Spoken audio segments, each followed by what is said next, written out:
Selanjutnya, tahukah kamu terdapat ciri-ciri perubahan sosial menurut Surjono Swekanto? Yang pertama, tidak ada masyarakat yang berhenti perkembangannya karena setiap masyarakat akan terus mengalami perubahan-perubahan yang terjadi secara cepat ataupun lambat. Dan yang kedua, perubahan-perubahan yang terjadi pada lembaga kemasyarakatan akan terus diikuti oleh lembaga-lembaga sosial lainnya karena lembaga-lembaga tersebut bersifat interdependen.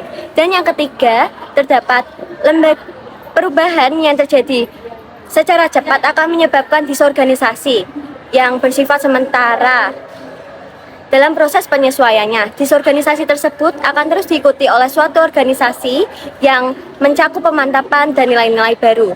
Dan yang terakhir, terdapat perubahan tidak dapat dibatasi oleh bidang spiritual atau bidang kebendaan saja karena keduanya memiliki kaitan timbal balik. Selanjutnya, tahukah kamu terdapat teori siklus dalam perubahan sosial? Teori siklus dalam perubahan sosial yaitu perubahan sebagai sesuatu yang berulang-ulang. Segala sesuatu yang terjadi pada masa sekarang pada dasarnya memiliki kesamaan atau kemiripan pada sesuatu yang sudah terjadi sebelumnya. Selanjutnya, tahukah kamu terdapat beberapa pengertian mengenai teori siklus dari para ahli? Yang pertama, terdapat Pitrim Asorekin. Beliau lahir pada tahun 1889 dan wafat pada tahun 1968. Beliau adalah seorang ahli sosiologi dari Rusia. Menurutnya, semua peradaban besar berada dalam siklus 3 sistem kebudayaan yang berputar tanpa akhir.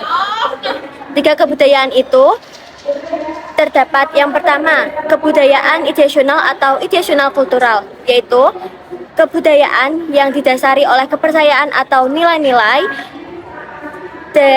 dari unsur adikodrati atau supernatural. Dan yang kedua, kebudayaan idealistik atau idealistik kultural, yaitu kebudayaan yang berisi kepercayaan terhadap unsur adikodrati dan rasionalitas berdasarkan fakta saling bergabung untuk mencapai masyarakat yang ideal. Dan yang ketiga, terdapat kebudayaan sensasi atau sensasional kultural, yaitu dalam kebudayaan ini sensasi merupakan tolok ukur dari kenyataan dan tujuan hidup. Selanjutnya, terdapat pengertian teori siklus dari tokoh Arnold Toynbee. Beliau lahir pada tahun 1889 dan wafat pada tahun 1975. Beliau adalah seorang ahli sejarawan dari Inggris. Menurutnya, peradaban besar berada dalam siklus kelahiran, pertumbuhan, keruntuhan, dan kematian.